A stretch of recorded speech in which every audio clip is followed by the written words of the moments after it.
Gênesis a partir do capítulo 41 até o capítulo 45. Amém? E o título dessa pregação é Graça Soberana. Então, só para contextualizarmos mais uma vez, nós estamos tratando especificamente a história de José. Domingo passado nós estivemos tratando um pouco da história desse menino de 17 anos que havia sido vendido pelos irmãos. Amém? Mas antes de começarmos a tratar a palavra, vamos orar mais uma vez. Amém? Vamos fechar nossos olhos. Senhor, nós oramos mais uma vez e agora pela Tua palavra, Senhor. Invocando, Senhor, a presença do Teu Espírito, a iluminação do Teu Espírito aos nossos corações, às nossas mentes, Senhor. Que aquilo que formos tratar hoje, Senhor, na Tua palavra, venha em encontro ao nosso coração, Senhor. Trazendo para o nosso coração, Deus, transformação, vida, alimento para o nosso espírito. Em nome de Jesus eu oro. Amém. Então, mais uma vez, contextualizando, José, ele havia sido vendido como escravo pelos próprios irmãos, mas lá em Gênesis 39, 2, diz que Deus estava com José o tempo todo e fazia-o prosperar. Então, ainda que José havia sido vendido pelos irmãos, o texto fala que Deus o tempo todo estava presente em tudo o que estava acontecendo, assistindo a tudo e muito mais do que assistindo. Deus estava presente juntamente com José em todo o tempo. No momento em que ele foi lançado naquela cova, depois que ele foi tirado de lá, vendido como escravo e levado ao Egito para servir numa casa de Potifar, ainda assim Deus estava com ele e a mão de Deus estava abençoando a vida desse jovem de 17 anos. Depois ele foi preso sobre a falsa acusação de ter tentado violentar a esposa do seu senhor Potifar. Mas ainda assim, lá em Gênesis 39, no versículo 21, o texto diz que apesar disso, Deus ainda estava com ele. Então Deus, diante de toda aquela injustiça que estava sendo feita para com a vida daquele jovem, que procurava viver uma vida de santificação, tanto que ele pegou e tentou fugir de todas as formas daquela questão que a mulher de Potifar tentava contra ele, na questão do adultério, ainda assim, diante disso, ele se mantendo fiel, ele foi injustiçado, e o texto fala que mesmo diante de toda aquela injustiça que aquele jovem estava vivendo, ele acaba sendo preso, e ainda na cadeia, Deus estava com ele, diante de todas as suas tragédias, diante de todas as suas sombras. Daí no capítulo 21, o qual nós não leremos, lá na prisão, José ele interpreta o sonho de um copeiro do rei que estava preso. O significado do sonho era de que o copeiro seria liberto do cárcere e colocado sobre uma elevada posição. E ele pede para esse copeiro que quando ele saísse lá da cadeia e voltasse e ocupasse essa posição, que esse copeiro se lembrasse dele, da situação em que ele estava e tentasse de alguma forma intermediar para que ele fosse liberto de uma situação ao qual ele não tinha culpa alguma. E o que aconteceu? O copeiro se esquece dele também. E lá, mais uma vez, fica ele nessa situação. E o interessante nessa situação, no que diz respeito a esse copeiro, foi que Deus havia dado para ele a interpretação desse sonho. Então, ainda que Deus havia dado para ele essa interpretação do sonho, ainda assim o copeiro vai e esquece dele. Então Deus estava com ele e ainda assim assistindo a toda essa situação de abandono. Por quê? Volto a falar.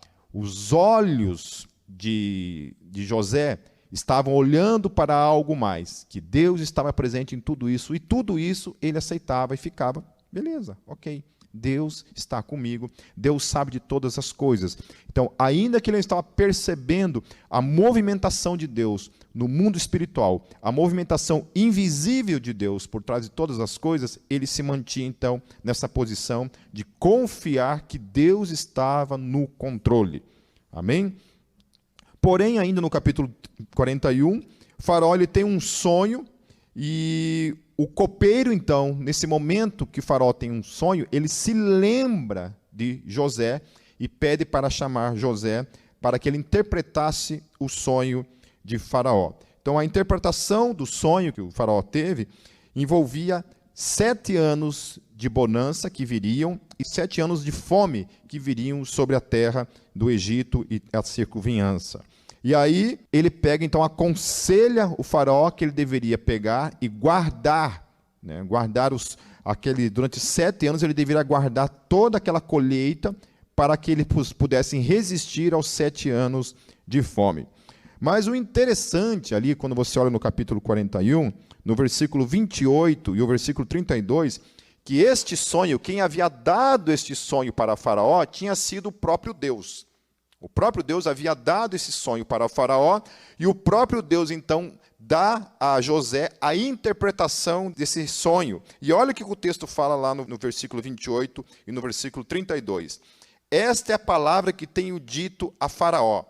O que Deus há de fazer, mostrou-o a Faraó. E que o sonho foi repetido 2 vezes a Faraó, é porque esta coisa é determinada por Deus, e Deus se apressa em fazê-la.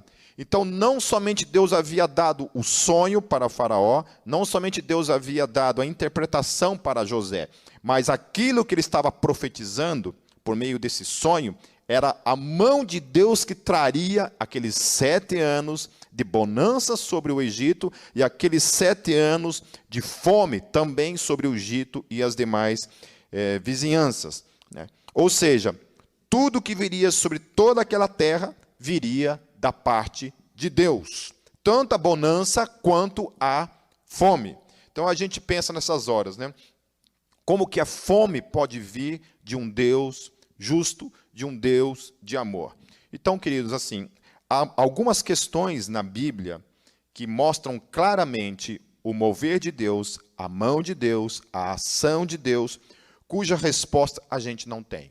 Das razões pelas quais Deus se move, da forma como Ele se move, trazendo tanto a bonança quanto a fome, trazendo tanto a vida quanto a morte, trazendo tanto a saúde quanto a doença. Nós temos diversos exemplos de movimentos de Deus no tempo e na história em que Deus agiu dessas 2 maneiras. Inclusive, também é uma reflexão para todos nós em relação a essa pandemia. Amém? Nós não podemos descartar também a possibilidade de que Deus está por trás de tudo isso. Entendeu? Eu não estou dizendo que Deus está, mas também não podemos descartar essa possibilidade da parte de Deus, né? Porque os movimentos invisíveis, esses movimentos não compreensíveis que nós temos acerca do que não temos, aliás, né, do tempo e na história, de como Deus age, está aí agindo, a gente não tem essa compreensão de como as coisas funcionam no agir de Deus. Mas nós temos que ter a convicção e a certeza que Deus é soberano sobre todas as coisas. Amém? Então, nem sempre as coisas boas necessariamente vêm da parte de Deus, e nem sempre necessariamente as coisas más não vêm da parte de Deus. Ok? Amém? Deus continua sendo bom quando Ele manda a fome sobre a terra. E Deus continua sendo bom quando Ele manda a bonança sobre a face da terra. Em ambos os casos, Deus continua sendo bom. E é isso que o texto está falando. Amém? Então, a gente não tem como fazer algum tipo de malabarismo teológico para fazer Deus ser uma coisa que o texto não está dizendo que é. A ação de Deus ser algo que o texto não está dizendo que é. Amém? Porque a gente vê muita gente assim falando na internet a respeito de um Deus de amor, um Deus de amor, um Deus de amor, e muitas vezes nega a possibilidade da ação de Deus por meio de coisas muitas vezes vistas de modo ruim, como algo que não vem da parte de Deus. É impossível, algumas pessoas falam, né? Uma doença não pode jamais vir da parte de Deus.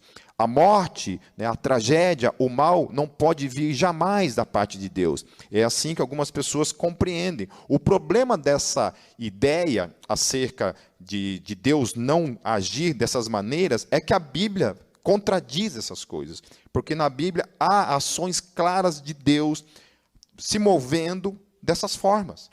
Amém?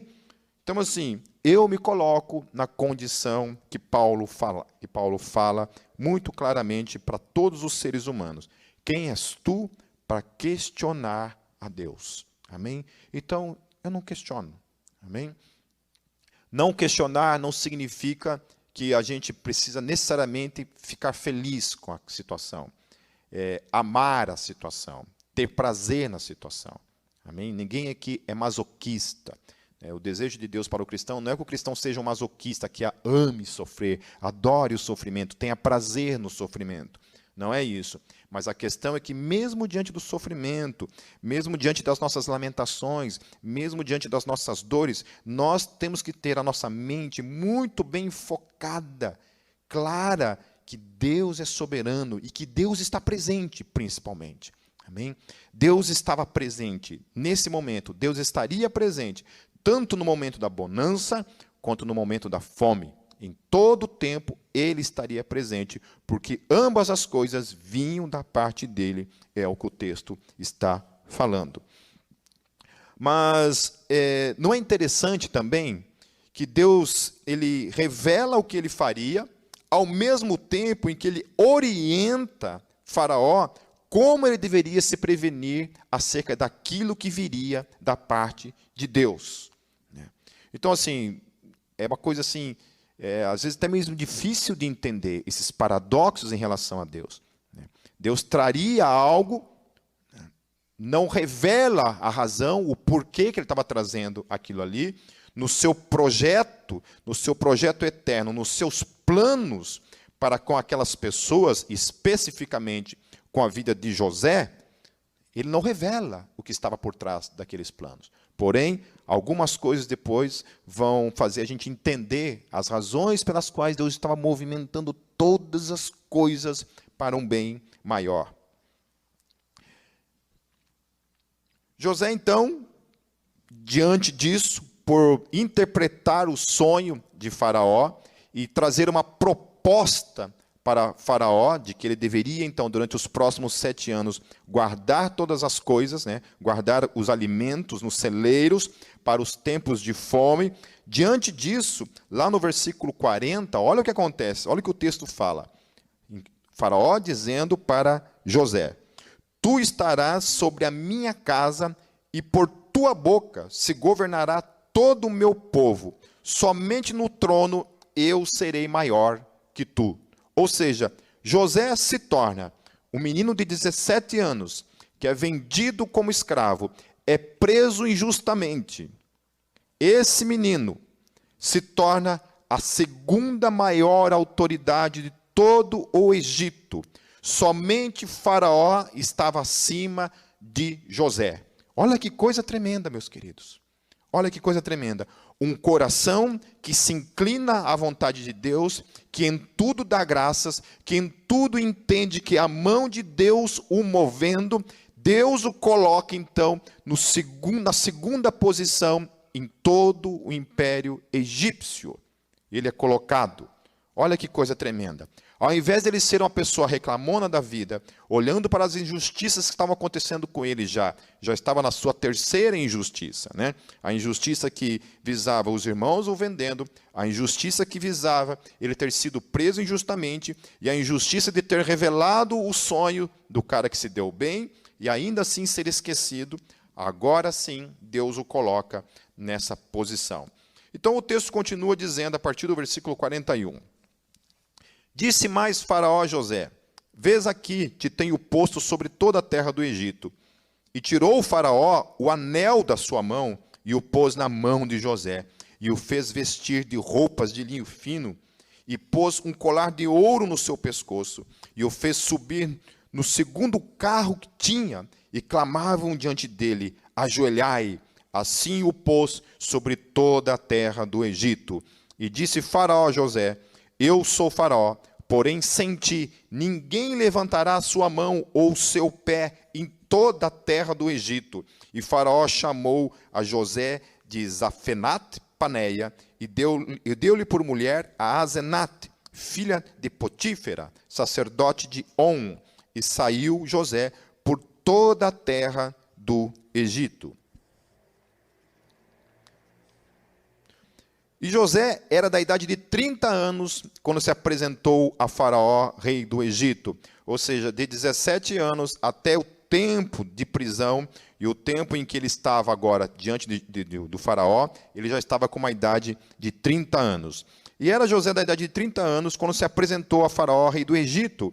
E saiu José da presença de Faraó e passou por toda a terra do Egito. E nos 7 anos de fartura, a terra produziu abundantemente. E ele juntou todo o mantimento dos 7 anos que houve na terra do Egito. E guardou o mantimento nas cidades, pondo nas mesmas o mantimento do campo que estava ao redor de cada cidade. Assim ajuntou José muitíssimo trigo, como a areia do mar, até que cessou de contar, porquanto não havia numeração. Às vezes, eu olho para esse texto também, uma coisa que a gente pode trazer para a nossa vida, e que eu já presenciei diversas vezes, e provavelmente vocês também, que Deus às vezes age com a gente dessa mesma maneira. Às vezes Deus nos permite viver tempos de bonança, onde a gente vivencia experiências com Ele, experiências no reino, experiências no ministério, experiências no dia a dia, e de repente você entra num momento de deserto, e é como se Deus te preparasse, Deus enchesse os teus celeiros, Deus enchesse a tua alma de vida, de alimento, para te preparar para vivenciar situações de deserto na nossa vida. É como se Deus estivesse agindo assim. E eu presenciei isso muitas vezes na minha vida. Deus me preparando para algo que viria. Às vezes Deus vai dando até mesmo sonhos. Deus vai falando com vocês. Algo virá. Se prepare para esse tempo que virá. E a gente consegue passar por esse momento porque o nosso coração, a nossa alma está cheia de Deus. Amém? Por isso nós precisamos estar o tempo todo cheios de Deus para enfrentar os desertos da nossa vida. Amém? Então, continuando o texto. E nasceram a José 2 filhos, antes que viesse 1 ano de fome. Deixa eu pular essa parte do texto. A partir do versículo 54. Isso. Versículo 53. Então acabaram-se os 7 anos de fartura que havia na terra do Egito, e começaram a vir os 7 anos de fome, como José tinha dito. E havia fome em todas as terras, mas em toda a terra do Egito havia pão. E tendo toda a terra do Egito fome, clamou o povo a Faraó por pão. E Faraó disse a todos os egípcios: Ide a José, o que ele vos disser, fazei.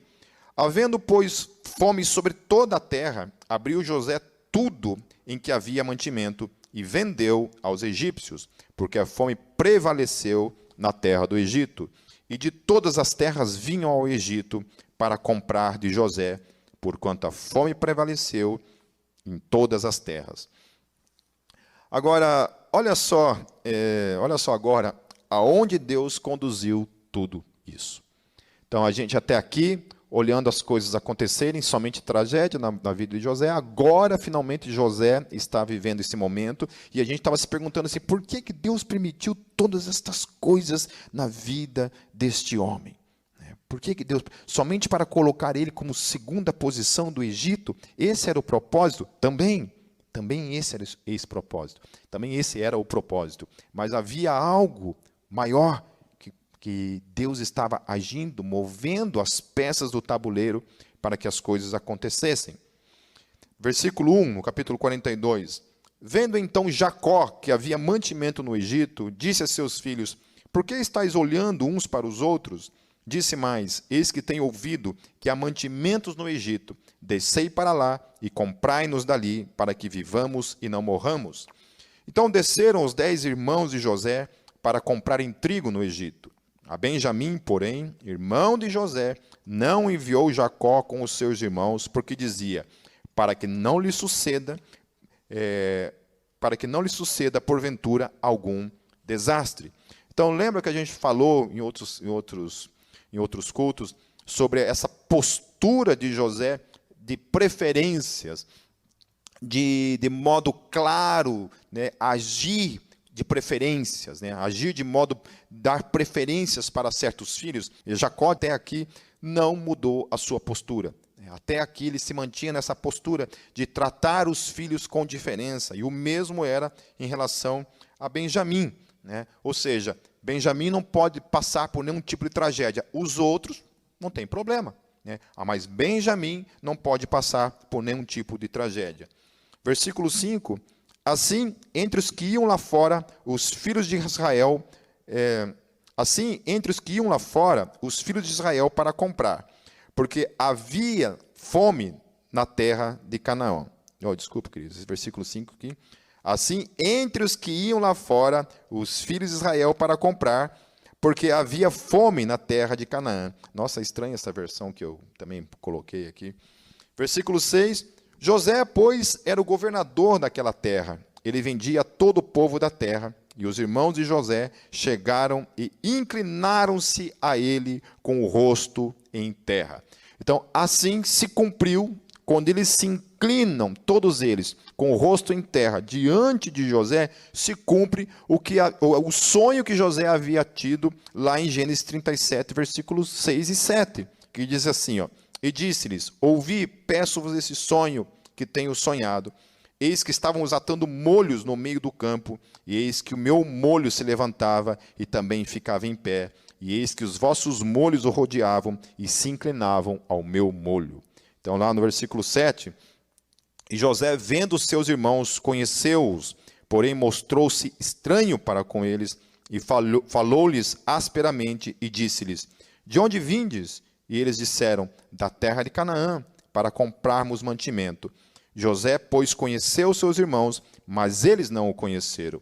Então José lembrou dos sonhos que havia tido deles e disse-lhes, vós sois espias e vieste para ver a nudez da terra. Então José confirma essa questão de que ali havia se cumprido o sonho que ele havia tido acerca dos irmãos, de que os irmãos se inclinariam diante dele.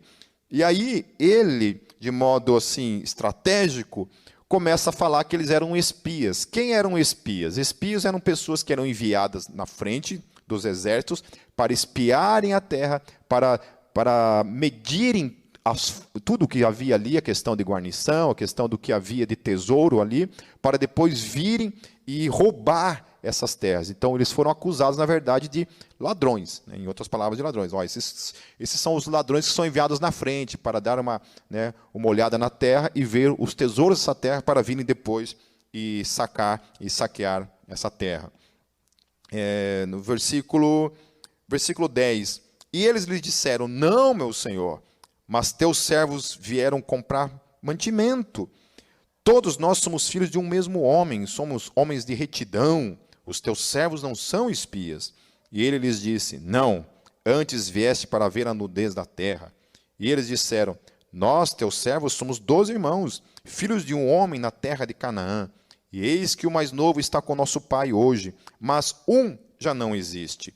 E, na verdade, eles mentiram, né, quando eles falaram que já não existe, porque eles sabiam que José estava vivo e que eles haviam vendido.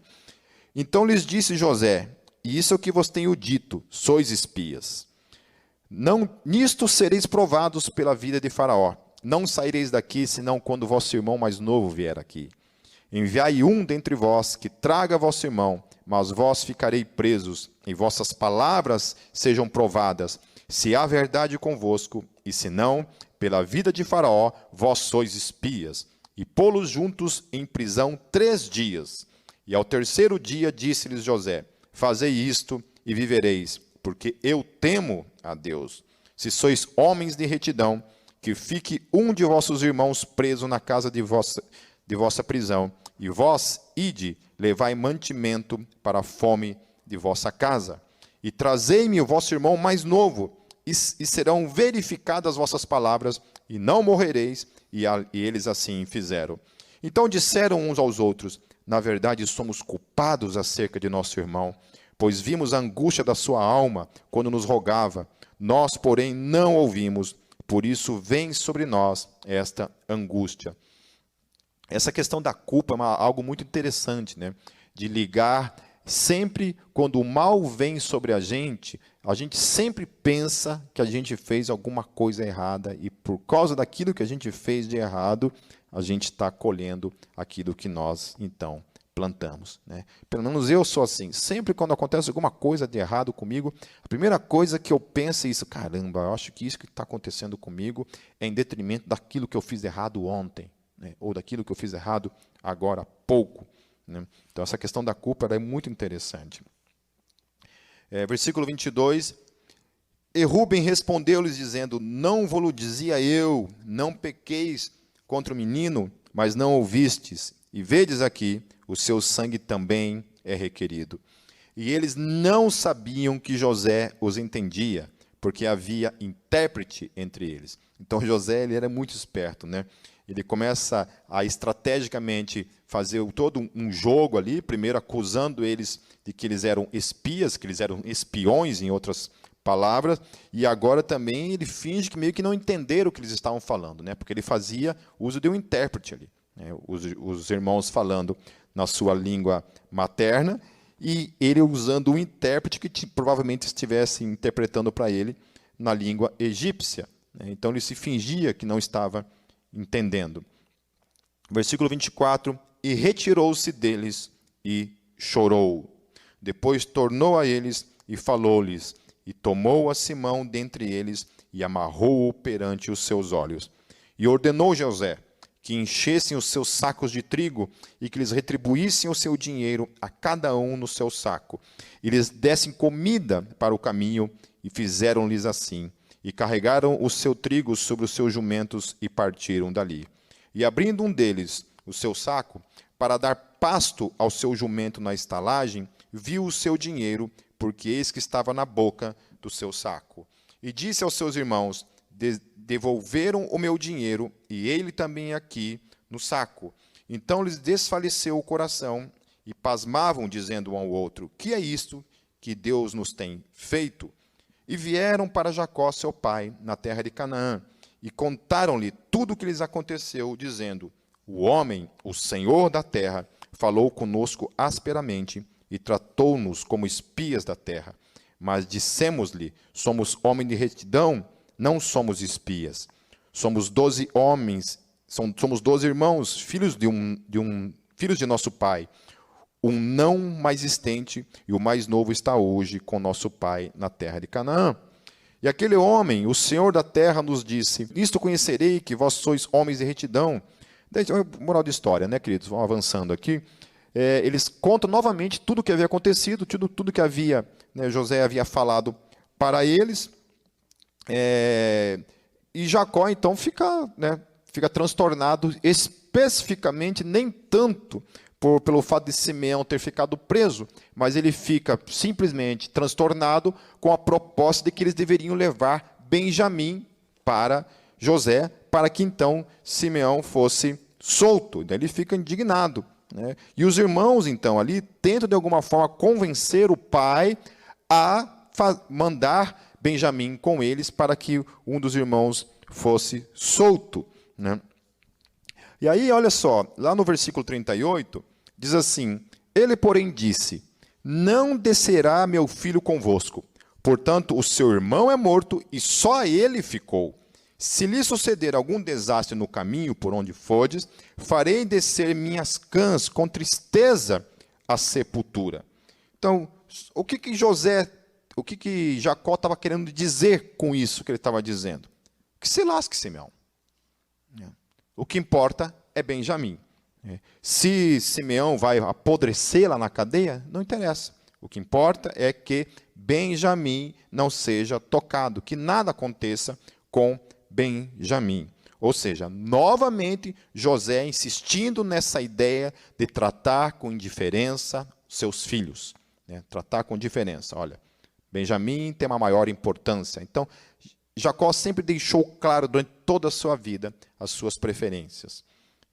Agora, lá no capítulo 43, vai falar que só lá depois que a fome continuou e que acabou o alimento em casa, foi que então Jacó teve que se render a essa proposta, de que teria que enviar Benjamim para aquela terra. Judá faz uma proposta, fala assim: olha, pai, eu me comprometo a levar e trazer esse menino de volta. Se acontecer alguma coisa, eu me submeto, então você pode trazer sobre mim todo esse mal e eu vou ser então maldito então pelo resto da minha história. E aí só assim então que Jacó decide liberar Benjamim para ir. Aí lá no versículo 14, eu acho muito legal essas declarações assim explícitas no texto, que muitas vezes a gente passa direto e a gente nem percebe as palavras desses homens,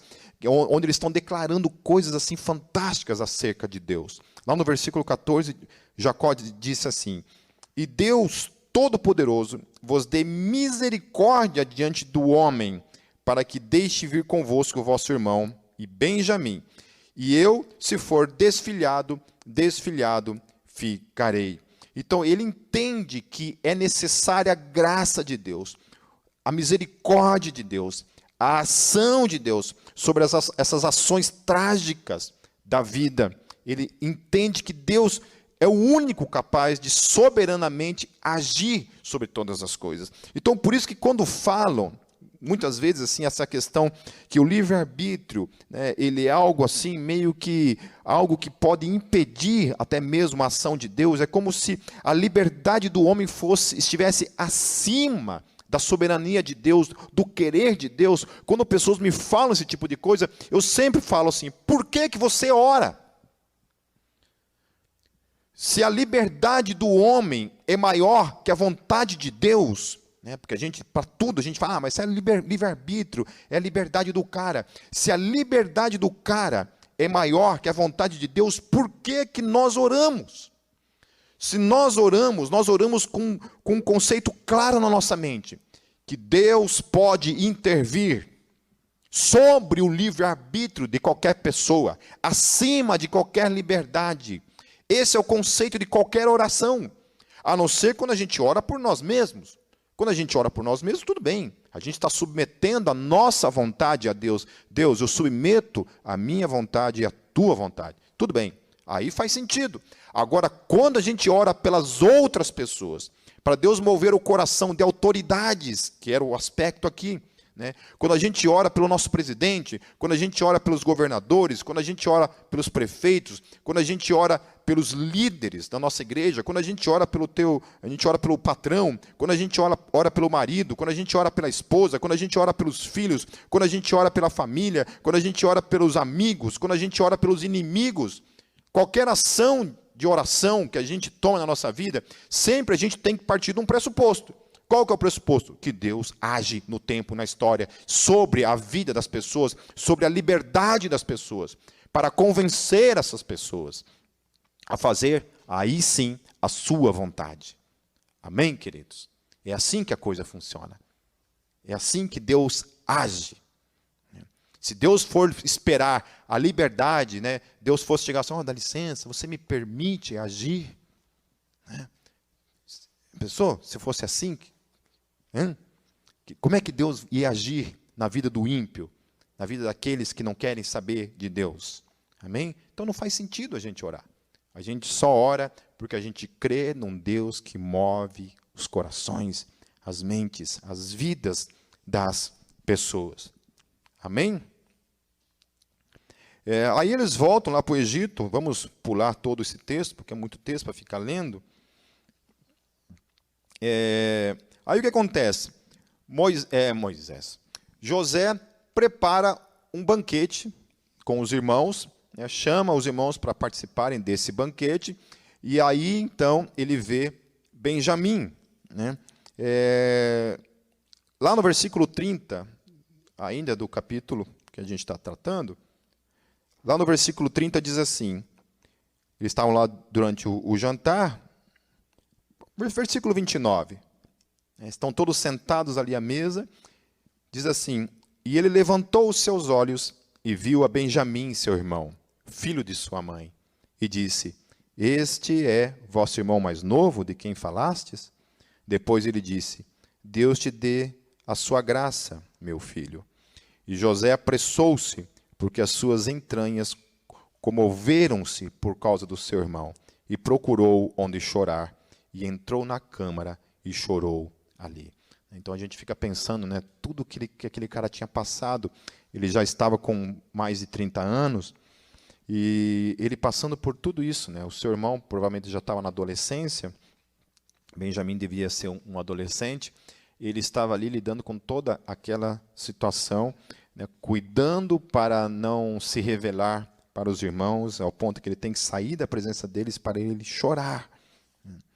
Depois, no versículo 31, lavou o seu rosto e saiu, conteve-se e disse, pão de pão. Aí eles comeram, e aí o texto revela, a partir do versículo do capítulo 44, fala que José, ele permite que eles vão todos embora, porém, né, ele enche, né, eles de alimento, dá todo o alimento que eles precisam para viajar, para voltar para a sua terra, porém, sobre lá o saco que Benjamim estava levando, eles colocam o copo dele, né, aonde ele tomava, onde ele bebia, que deveria ser uma coisa muito preciosa, né, lá com Benjamim ele coloca isso.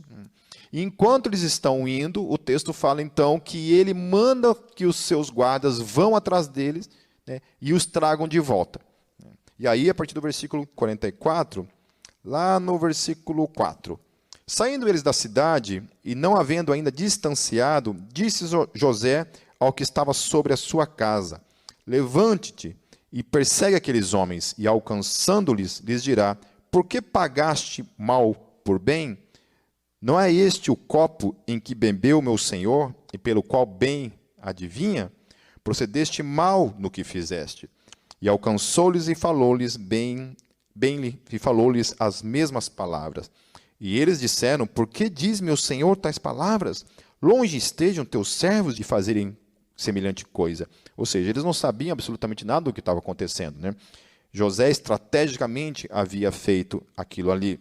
Versículo 9. Aquele com quem de teus servos for achado, morra, e ainda nós seremos escravos do meu senhor. Não sabendo, obviamente, com quem estava o cálice, eles propõem isso para José. Olha, aquele com quem de teus servos for achado, morra, e ainda nós seremos escravos do meu senhor. Ele disse, ora, seja também assim conforme as vossas palavras. Aquele com quem se achar será meu escravo, porém vós sereis desculpados. Eles apressaram-se, e cada um pôs em terra o seu saco, e cada um abriu o seu saco. E buscou, começando do maior e acabando no mais novo, e achou-se o copo no saco de Benjamim.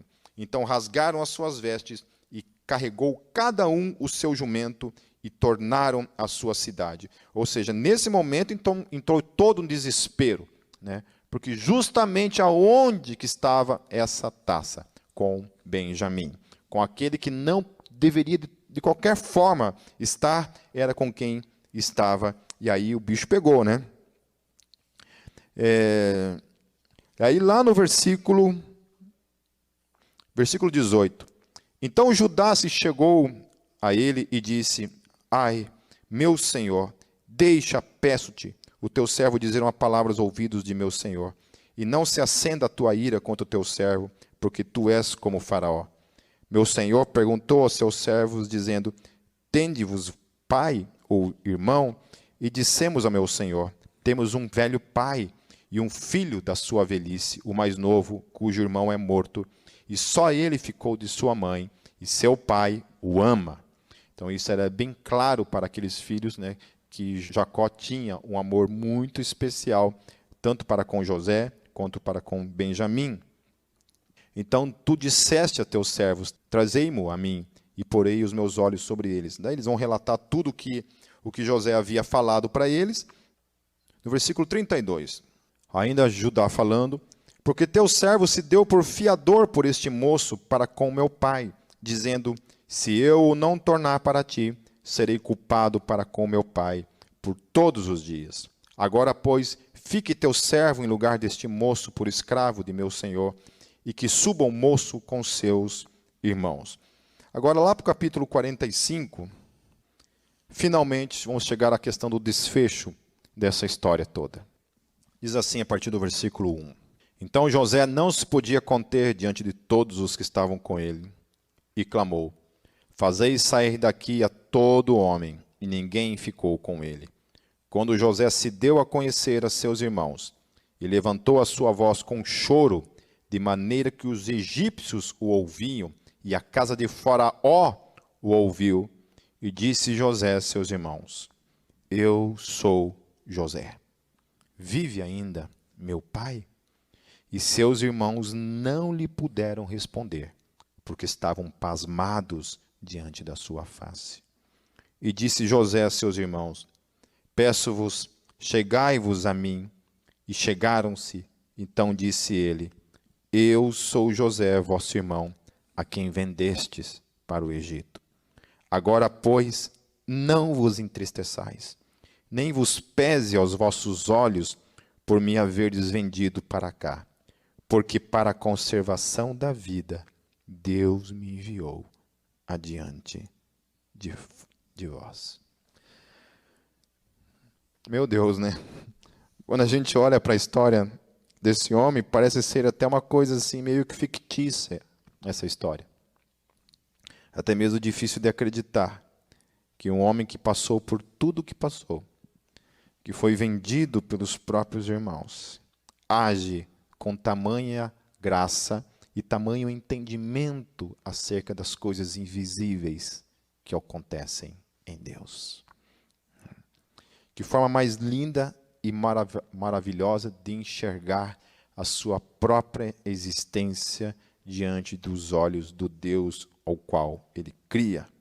Pois ele acreditava que Deus, de modo soberano, usou todas as suas tragédias para um propósito maior: salvar vidas. Salvar vidas. A gente viu toda essa loucura acontecendo, sem entender por quê, qual o propósito de Deus em todas essas coisas. Deus poderia ter feito de outra maneira? Talvez, nós não sabemos. Mas olha só como Deus foi perfeito. Ainda que por meio de todas aquelas tragédias, Deus foi perfeito. Deus entrega um sonho de como aquilo deveria acontecer, do que aconteceria. Por causa desse sonho, seus irmãos têm ódio, raiva dele, e se propõem a destruir esse sonho, matando José. Deus intervém nessa história e não permite que ele seja morto, porque os propósitos de Deus estão acima de qualquer ação humana, qualquer escolha humana, qualquer liberdade humana, qualquer livre-arbítrio humano jamais está acima dos propósitos e da vontade de Deus. Deus, então, usa a vida de Rúben para poupar a vida de José. Judá, então, propõe que ele seja vendido. Ele é vendido ao Egito. Uma outra tragédia acontece na vida dele, ele é preso. Então ele é enviado para a cadeia por causa de uma injustiça que ele não tinha feito absolutamente nada. Mas Deus estava presente, o texto diz. Por ele ir para a cadeia, se ele não tivesse ido, provavelmente não teria acontecido nada disso, não sabemos. Deus poderia ter dado outras formas, usado outras formas para que isso acontecesse, talvez. A gente não sabe, mas Deus se utiliza dessa maneira. Essa tragédia leva ele lá para uma cadeia, aonde ele tem contato com o copeiro do rei, o qual depois se lembra dele e ele pode interpretar o sonho que Deus havia dado para o rei. E que ele recebe da parte de Deus a interpretação desse sonho. Então, por causa desse sonho que Deus trouxe para Faraó e que Deus revela por meio da vida de José, José é colocado como o segundo no posto. A fome, Deus envia fome para aquela terra, para que por meio dessa fome sua família fosse até ele. Caso contrário, provavelmente isso nunca teria acontecido, essa reconciliação. Os caminhos se cruzam novamente. E José, que era um homem que olhava o tempo e a história, suas tragédias com os olhos de Deus, ele olhava as suas tragédias com os olhos de Deus, ele olhava a sua prosperidade com os olhos de Deus. Não era somente uma coisa e nem outra, as duas coisas, Deus estava presente. Deus estava presente nos momentos de tragédia, Deus estava presente nos momentos de bonança. das bênçãos, quando Deus prosperava a vida dele e quando Deus fazia ele ser preso, ser vendido, quando ele estava nas cadeias, ele estava ali. E agora ele tem esse entendimento profundo. E ele fala para os seus irmãos: não vos entristeçais. Ou seja, não carreguem essa culpa. Não foram vocês. Não foram vocês. Vamos continuar o texto? Olha só o que o texto fala no versículo 6. Porque já houve 2 anos de fome no meio da terra, e ainda restam 5 anos em que não haverá lavoura nem cega, pelo que Deus me enviou adiante de vós. Deus me enviou adiante de vós. Deus me enviou. O cara olha para as suas tragédias e ele vê a mão de Deus conduzindo ele. Foi Deus quem o jogou naquele buraco.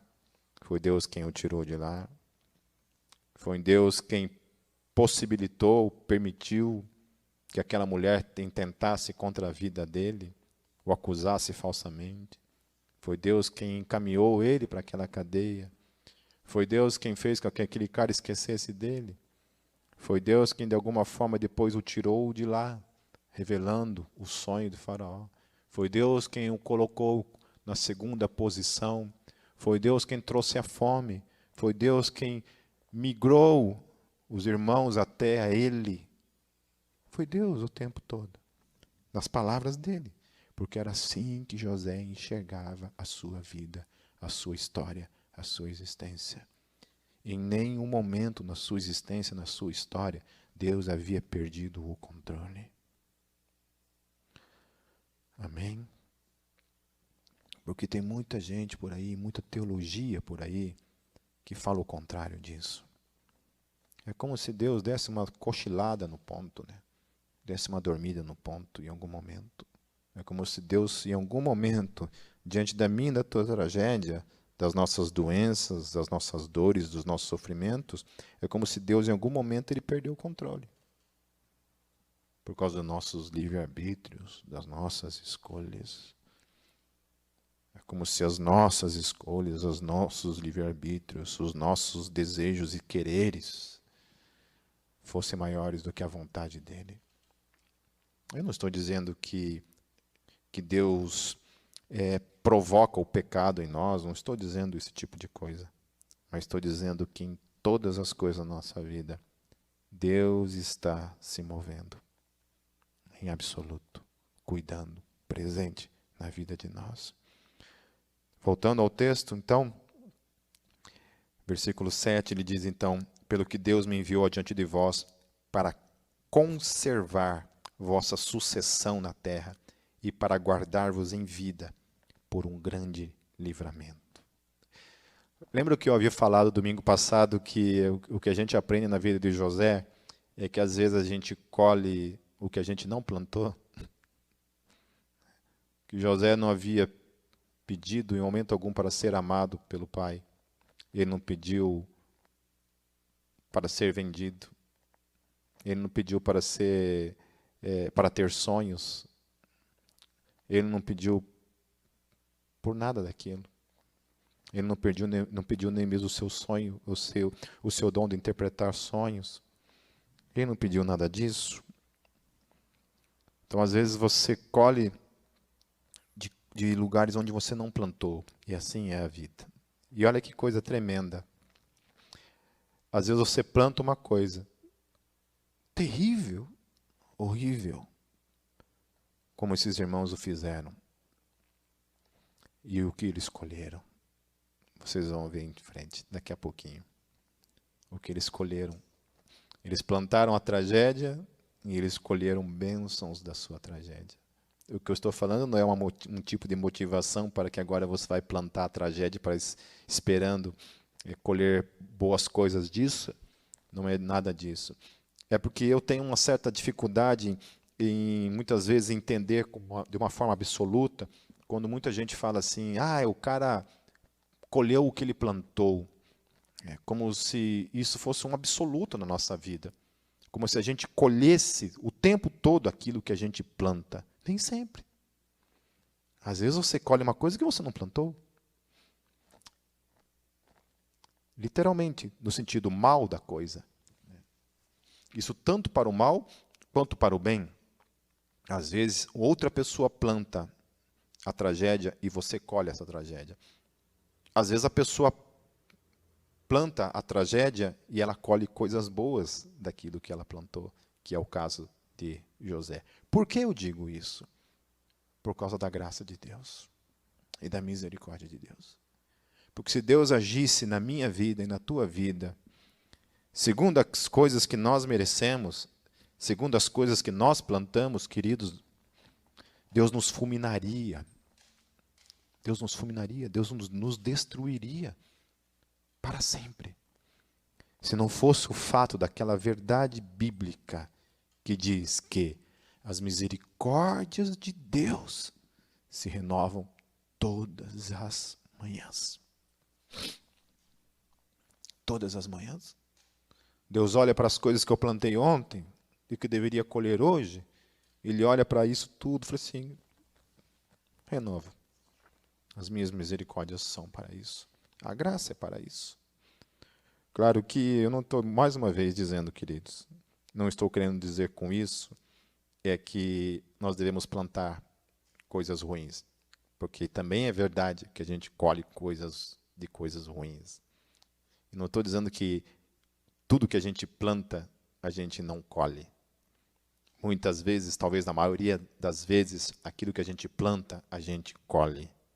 É óbvio que se você planta um adultério, você vai colher coisas ruins disso.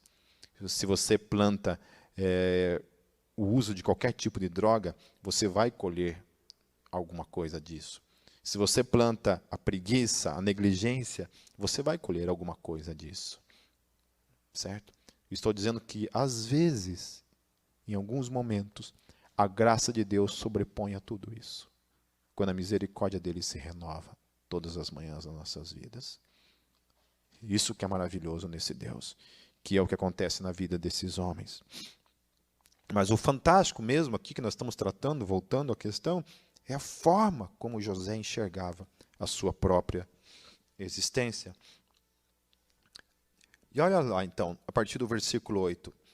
Então, assim não fostes vós que me enviastes para cá, senão Deus, que me tem posto por pai de Faraó, e por senhor de toda a sua casa, e como regente em toda a terra do Egito. Apressai-vos e subi a meu pai, e dizei-lhe, assim tem dito teu filho José. Deus me tem posto por senhor em toda a terra do Egito. Desce a mim, e não te demores, e habitarás na terra de Gósen, e estarás perto de mim, tu e os teus filhos, e os filhos dos teus filhos, e as tuas ovelhas, e as tuas vacas, e tudo o que tens. E ali te sustentarei, porque ainda haverá 5 anos de fome, para que não pereças de pobreza, tu e tua casa, e tudo o que tens. E eis que vossos olhos, e os olhos do meu irmão Benjamim, veem que é minha boca que vos fala. E fazei saber a meu pai toda a minha glória no Egito, e tudo o que tendes visto, e apressai-vos a descer meu pai para cá. Olha só que coisa tremenda, né? Deus havia dado uma promessa para Jacó, acerca da sua herança. Deus envia a bonança e Deus envia a fome, para que tudo isso se direcione para a reconciliação daquela família. Ao mesmo tempo que Deus provê a vida, a continuidade da geração de Jacó. Se tudo isso não tivesse acontecido, se Deus não revela nada acerca de Faraó, acerca daquilo que ele traria sobre a terra, de alguma forma, todo o Egito teria perecido, todas aquelas vidas teriam perecido. Mas ele movimenta tudo. A gente não entende muitas coisas assim, mas por que isso está acontecendo, Deus? Por que isso está acontecendo comigo? A gente não entende. Vamos continuar para a gente encerrar. Lá no versículo 14, e lançou-se ao pescoço de Benjamim, seu irmão, e chorou.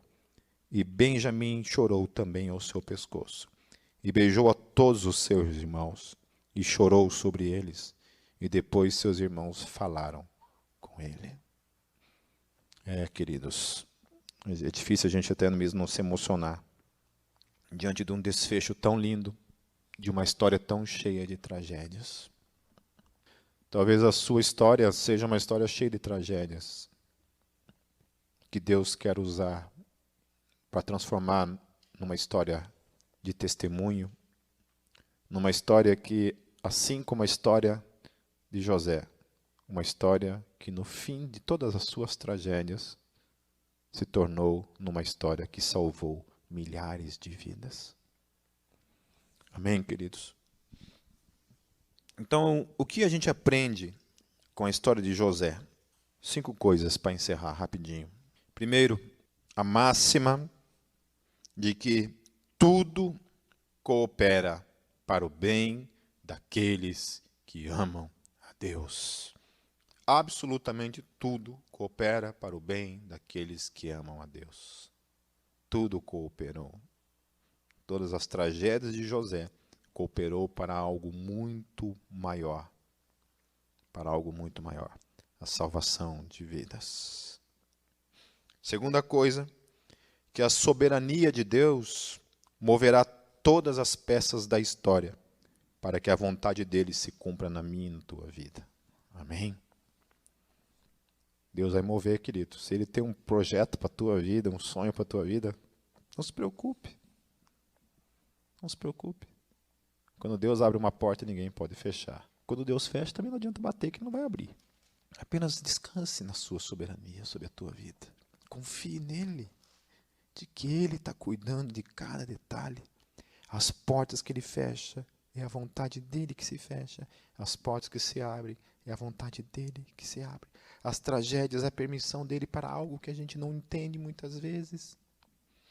A gente fica confuso. A gente não consegue entender o plano, o projeto total. Um dia a gente vai entender, mas nem sempre a gente entende. A terceira coisa, que o perdão pode ser melhor aplicado na vida daqueles que enxergam suas tragédias com os olhos de Deus. Amém? Quando você enxerga que Deus é soberano sobre tudo, sobre todas as coisas, fica mais fácil você perdoar as pessoas, mesmo que você não entenda por que Deus permitiu. É mais fácil. Você olha com os olhos de Deus, algum propósito há, eu não entendo o porquê, não entendo a razão, mas algum propósito há, e por isso perdoe. Amém? Perdoe. Olha só o que José passou, e no fim de tudo, ele perdoou a vida dos irmãos, porque ele entendeu que não eram os irmãos que estavam agindo, era Deus que estava agindo por trás de tudo aquilo ali. Ainda que os irmãos não tivessem justificativa pelo mal que fizeram. Como eu falei, Deus podia ter usado outros meios. Os irmãos eram culpados pelo mal que fizeram. Mas ainda assim, ele entendia que Deus era soberano sobre tudo e sobre todos. A quarta coisa, que muitas vezes colheremos o que não plantamos. No caso de José, ele colheu o mal e colheu o bem. No caso dos seus irmãos, eles colheram o bem, mesmo diante do mal que cometeram. Por isso que cada um colhe o que planta, nem sempre é verdadeiro. Amém? E a quinta e última coisa, que no fim de toda a história trágica daqueles que amam a Deus, sempre existirá o céu como o grande prêmio e consolo para toda a dor e toda a lágrima derramada. Aleluia. Aleluia. Tem uma música que eu gosto muito. O nome dessa música é O Tapeceiro, de um cantor que eu gosto muito, um cantor de MPB cristão, chamado João Alexandre. Diz assim a letra: tapeceiro, grande artista, vai fazendo o seu trabalho incansável, paciente no seu tear. O tapeceiro não se engana, sabe o fim desde o começo. Traça voltas, 1000 desvios sem perder o fio. Minha vida é obra de tapeçaria. É tecida de cores alegres e vivas, que fazem contraste no meio das cores nubladas e tristes. Se você olha do avesso, nem imagina o desfecho. no fim das contas, tudo se explica, tudo se encaixa, tudo coopera para o meu